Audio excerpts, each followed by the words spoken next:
Друзья, всем привет! Рядом с вами находится Алексей Хвост-Дашкевич, игрок команды Na'Vi Dota. Привет, Саш. Привет, Юра. Слышал, ты был где-то в отпуске под Бердянском, как отдохнул? Отлично. Там бердянские обезьяны, крокодилы, тигры на меня нападали, я отбивался и все вышло. Ну, если серьезно, ты был в Таиланде. Как тебе этот отдых? Отличный отдых, всем советую. Ну, несравнимо пока ни с одним курортом, на котором я был. То есть Таиланд это очень классно. Ну, я был в Паттайе, насчет других мест не могу ничего сказать, но очень классно и давайте, вырывайтесь. А где ты еще был? Был в Бангкоке на 2 островах, ну и там по куче всяких экскурсий, фабрик и так далее. Вот поэтому. А что запомнилось больше всего? Понравилось?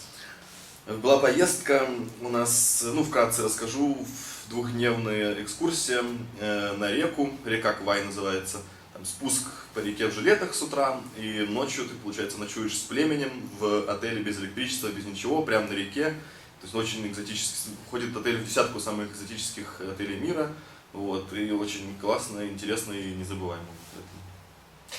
Ну, эта поездка была у тебя как отдых после International, ты чувствовал, что у тебя уже сил нету и тебе нужно отдохнуть, да? Ну, не то чтобы не было сил, но то есть отдых какой-то требуется всегда. Ну и у меня появилась хорошая возможность туда полететь, чего бы и нет. Ну вот ты уже так отдохнувший, прошло немало времени, через вот ретроспективу прошедшего количества времени, как ты относишься к результатам на The International? Ну, могли, конечно, выиграть, но даже второго места мы не заслуживали, учитывая нашу игру. То есть, слава богу, что так все вышло. То есть ты доволен? Хорошо обдумав все и поняв, что в принципе я еще и заработал прилично, и все нормально, то есть да, я доволен. Ну, а можешь вот так вот сравнить первый, второй и третий International по... Первый мне понравился больше всего, я тебе скажу так. Да. Я догадываюсь, почему. Но вот если говорить о, скажем так, пути к финалу и вообще по атмосфере, какой тебе понравился больше всего? Не брать в расчет день, миллион. Да. Первый был самый легкий, потому что никто вообще играть не умел, бегали, катали всех, ну это видно было. Второй был самый тяжелый, потому что играть умели все, а мы не умели. И приходилось бороться с каждой командой, что-то выдумывать там, ну и в общем итоге, то есть мы проиграли, потому что не заслуживали победы. Третий был легче, чем второй, вот, но действительно была одна команда, как бы, которая там вообще они нереально хорошо были подготовлены и за полгода сделали просто из ничего конфетку. Вот, и не знаю, то есть мы могли, конечно, с ними побороться, и видно было, что там подпросели они чуть-чуть, но мы тоже оказались слабенькими. Ну и мы не заслуживали вообще ничего там, потому что наш путь к финалу это еле-еле какой-то там камбэк через Пуджа с Ченом против Тонгфу, еле-еле там пацан Денайда Эгисы против, ну там, с Оранж, то есть все очень так складывалось прямо для нас, но и мы должны были выиграть уже сквозь столько халявы, но даже с такими условиями мы не можем справиться. Ну ничего, мы все-таки соберемся с мыслями и покажем еще. Ты если настроен на 4-й International? Само собой, пока они будут проводиться, нет смысла уходить. Понятно. Ну, о команде Альянс мы еще поговорим. У меня вопрос конкретно по последней игре. Дэнди в своем интервью рассказывал, что вы эту игру фактически выиграли. Да. Как ты относишься к Для меня она была выиграна на 2-й минуте уже, когда 4 чувака бегают под моими товарами, я 3 убиваю, и вот как бы да. И я то есть, понимаю, что у меня еще тоже 4 чувака есть, которые что-то там делают. Но, как оказалось, все было намного тяжелее. Ну, в чем была ключевая ошибка? Ну, мы не смогли принять правильные решения, там, нужно было вовремя отойти, там, или не добивать Рошана, там, или, то есть, в такие моменты у тебя есть 2 варианта, ну, и как у нас принято, ты, если тебе тиммейт что-то советует, то ты это слушаешь. Если это тиммейт капитан, то ты это слушаешь безоговорочно. Вот, ну, так вышло, что... Ну, у вас же должен быть опыт, вы должны понимать, что вот в этой ситуации рисковать вообще не стоит. Все-таки вы... Мы всегда рискуем, и это всегда как-то оправдывается или не оправдывается. В тот момент это не оправдалось. Вот. Но до 5-й игры вообще не должно было дойти, мы должны были выиграть 4-ю в салат, но мы решили пофидить чуть-чуть, ну и как обычно, в общем, все пошло. Понятно. Ну вот говоря о команде Альянс, там вот есть такой персонаж, как Адмирал Бульдог, он за вас часто играл, он прошел весь путь от низших пабов. Спасибо Дэнди, что он его нашел, что он отобрал наши деньги, спасибо тебе, Данила, ты молодец. Нет, но все-таки еще одна звезда на, скажем так, на...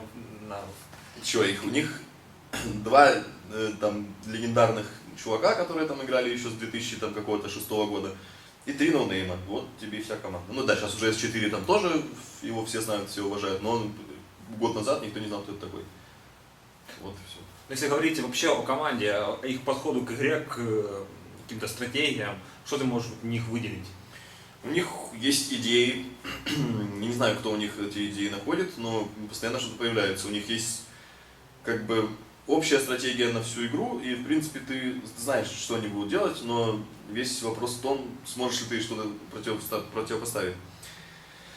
Вот, у них хорошее очень исполнение, они не боятся, они, то есть, давят, что нетипично для европейской команды, давят успешно, все делают. У них есть парочку, то есть, элементарных героев, которыми они контрят других героев. И, то есть, если ты в течение 2 игр этого не понял, то ты уже, собственно, вылетел из турнира. Поэтому на International у них все было очень хорошо и слаженно. Вот, то есть, мы в финал Виноров пришли, мы думаем, ну, Альянс там поиграем, чем мы хотим. Или даже не, мы играли каким-то фуфлом, ну ладно, неважно. То есть, что-то попробовали, 2-0 они нас вообще унесли. Мы подумали, что нам нужно делать. Ага, ну все, значит, типа, этого не будем делать, это будем делать. То есть мы тоже более-менее приспособились, но видишь, там как-то скилла нам не хватило, там, тимплея, ну, в общем. Но я знаю, что вот перед играми, вы буквально там за несколько игр до финала, вы там сидели около 2 часов, сидели, обсуждали различные тактики, стратегии. Да, я видел, есть фотография. Пупе вообще говорил, что он очень уверен, он знает, как играет Альянс. У вас сколько было вообще там стратегий, тактик на игру с ними? Одна, первая игра, Венгали, Заш, Веник. А потом все решалось уже А потом Климент, гол на легкую, мы забиваем это все, фармим. 20 минут, типа, выливают. Третья игра, Климент, гол на легкую, фармим. Там тоже, ну, мы там тоже подфидели чуть-чуть, но и они тоже хорошо играли. И мы все равно выиграли. Третья игра, Климент, гол на легкую, все отлично, но потом решили 5-ми левелами без дегеров пойти в пятером против Баланара, там, Герокоптера, Майденки, и не затормился. Ну, ты не считаешь ли, что нужно было как-то рисковать по-жесткому? Потому что Я бы рисковал. подожди. После первого International я брал интервью у Вани Арстала, он говорил, я взял всю ответственность на себя, знаешь. Ваня отставил, да. То есть, что вам нужно было сделать по-другому, чтобы вы... Ничего не надо было делать, играть нормально, все. Мы все сделали, все было отлично, мы все игры выиграли. Вот после первой все 4 у нас были выиграны. Но... Понятно. Ну, буквально сразу же, наверное, на эмоциях у тебя были такие высказывания резкие. Что это было? Что это было, и я знаю, что уже конфликт решен, сейчас ты с новыми силами врываешься в игры. Ну, пару слов вот об этом. Ну, что, натворил фигни. То есть, что тут говорить, я был на эмоциях, и не только на эмоциях, вот, и в 6 утра, как же мне написать что-нибудь. Ну, вообще я не знал, что такой резонанс в этом имеет. Я написал это на стене, а потом с утра просыпаюсь, и там что-то 4000 лайков, 1500 репостов. Я как-то хотел удалить, а понеслось потом уже и не удалишь. Ну, в общем, хреново получилось, я извиняюсь перед своими ребятами, друзьями, в конце концов, с которыми я очень много времени провел. Ну, так нельзя делать, я очень сильно раскаиваюсь. Какие вот у тебя конкретно и у команды ближайшие планы? Где будете участвовать? В турнирах будем участвовать. Дай бог, чтобы мы прошли на StarLadder, потому что там всякие команды Аспера, там Power Rangers, они нам не дают это. Ну вот как раз вопрос был следующий об этом. Да, ну мы стараемся. Ну пока тяжело. То есть все ну, во-первых, нас 4 вперед, когда-то и 3. Фаник еще в отпуске. Да, Фаник 21 числа прилетает. Тяжело вернуться в какой-то, не знаю, тонус, что ли, то есть, что делать вообще на карте, там какие-то тролли, абадоны бегают, я не понимаю, что это значит, поэтому, ну, тяжеловато пока играть. То есть, первые результаты на этих лигах нельзя как расценивать как вашу оптимальную форму? Именно наша оптимальная форма, значит, выигрывали там всех на International, а теперь команда Аспера, где ты там заходишь из 5 игроков ты знаешь одного, там максимум 2, ты такой думаешь, ну давай, и тут они тебя выигрывают. И, ну, значит, нужно опускаться как-то с небес, но попроще. Причем надо опускаться с небес. Ну тяжело, теплее никого нету. Все приехали, все никто ничего не знает, что делать, куда бежать. Вот. Сейчас там месяцок пройдет, и все будет как будет, я надеюсь. Понятно.